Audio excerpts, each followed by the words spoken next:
इस कहानी की शुरुआत में स्मर्फ को दिखाया जाता है, जहां हमें सभी स्मर्फ का ब्लू मून की तैयारी करते हुए नजर आते हैं।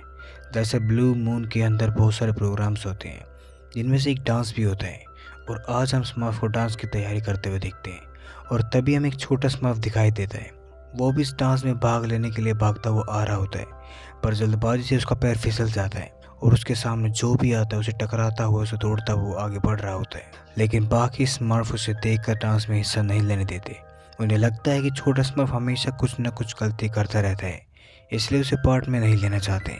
इसलिए छोटा स्मर्फ अब उदास होकर अपनी जादुई दुनिया में मौजूद एक ओल्ड स्मर्फ के पास जाता है, जो कि भविष्य देख सकता है। और स्मर्फ उसके पास जाने से पहले देख लेता है कि छोटे स्मर्फ की वजह से, जिसका नाम टाइनी है, एक जादूगर उन सभी स्मर्फ को पकड़ने वाला है। और तभी वहाँ पर टाइनी भी आ जाता है।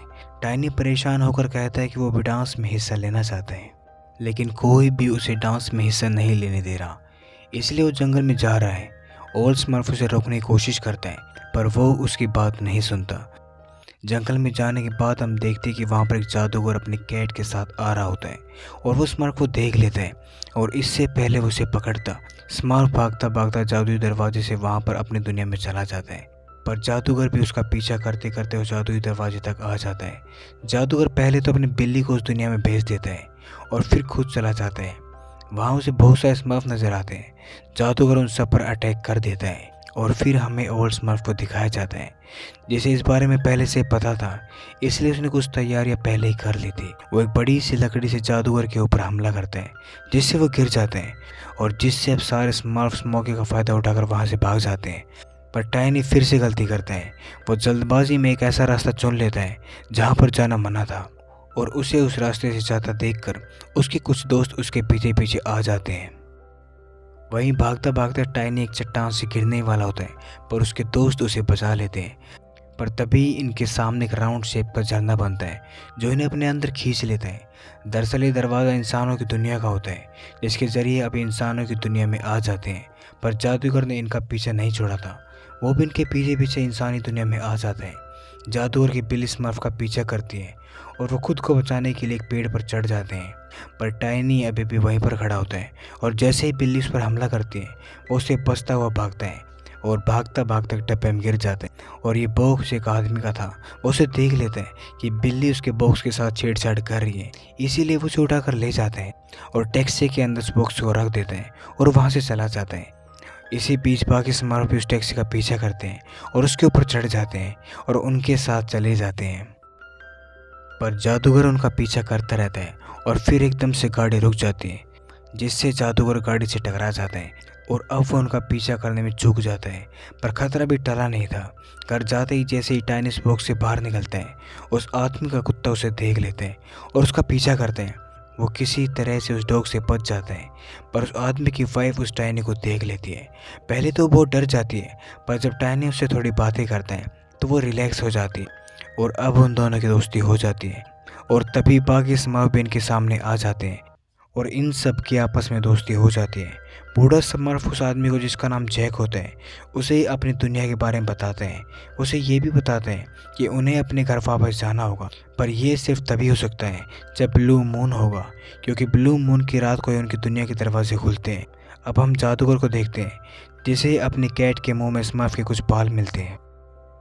वो उन बालों से एक लिक्विड बनाते हैं और फिर उस लिक्विड को अपने अंगूठे में डाल लेते हैं, और अब उस लिक्विड की शक्ति उस अंगूठे में आ जाती है। अब हम जैक को देखते हैं, जो जॉब पर जा रहा होता है, साथ ही उसकी वाइफ भी जॉब पर जा रही होती है।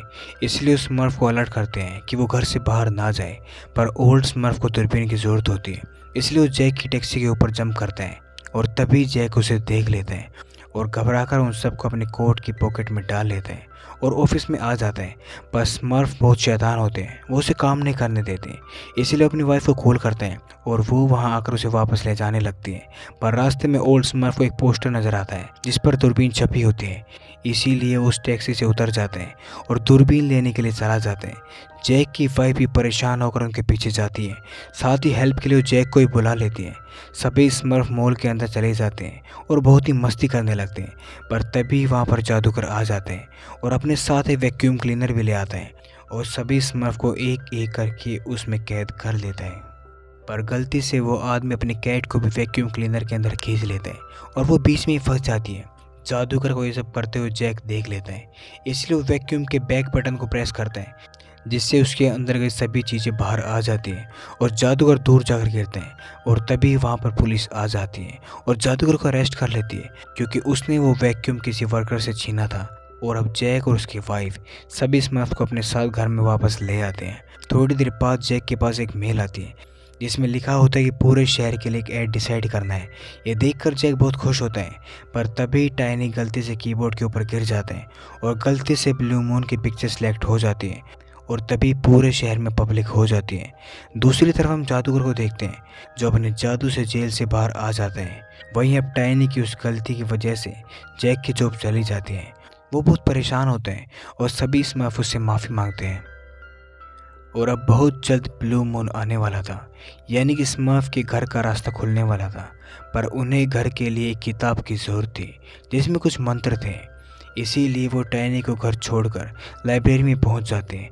पर अफसोस जादूगर उनका पीछा करता हुआ वहां पर भी आ जाते हैं। जादूगर को उस लाइब्रेरी में एक ड्रैगन स्टिक मिलती है, वो उसमें अपनी सारी पावर डाल देते हैं और फिर उसी की मदद से स्मर्फ को पकड़ने लगते हैं। सभी स्मर्फ किसी तरह से बच निकलते हैं, पर बूढ़ा स्मर्फ उसके हाथ लग जाते हैं और वो उसे कैद कर लेते हैं।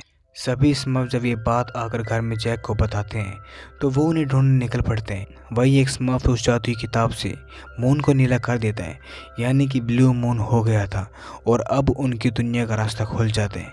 सभी स्मर्फ उस रास्ते से अपने बाकी साथियों को लाने के लिए इंसानी दुनिया में आ जाते हैं और अब जादूगर और स्मर्फ के बीच में लड़ाई शुरू हो जाती है।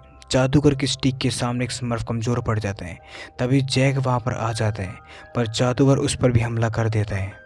पर तभी अचानक स्मर्फ चालाकी से उस स्टिक को छीन लेता है, पर गलती से वो उसके हाथ से भी गिर जाती है।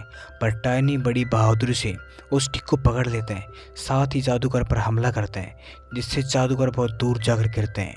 और इस तरह से सभी स्मर्फ की जान टाइनी की वजह से बच जाती है और अब वो अपने घर का रास्ता ओपन करके वापस उसमें चले जाते हैं। पर जैक के पास तभी एक फ़ोन आता है जिसमें उसके बॉस उसे बताते हैं कि उनकी एड ब्लू मून की वजह से उन्हें बहुत सारा प्रॉफिट हुआ है, क्योंकि उस दिन उसने वो पिक अपलोड की थी, उसी दिन ब्लू मून निकला था, इसलिए वो उसे जॉब में वापस ले लेते हैं और जैक का प्रमोशन भी कर देते हैं। और इसी के साथ ये कहानी यहीं पर ख़त्म हो जाती है। उम्मीद करते हैं आपको कहानी पसंद आई होगी। मिलते हैं अगली कहानी में।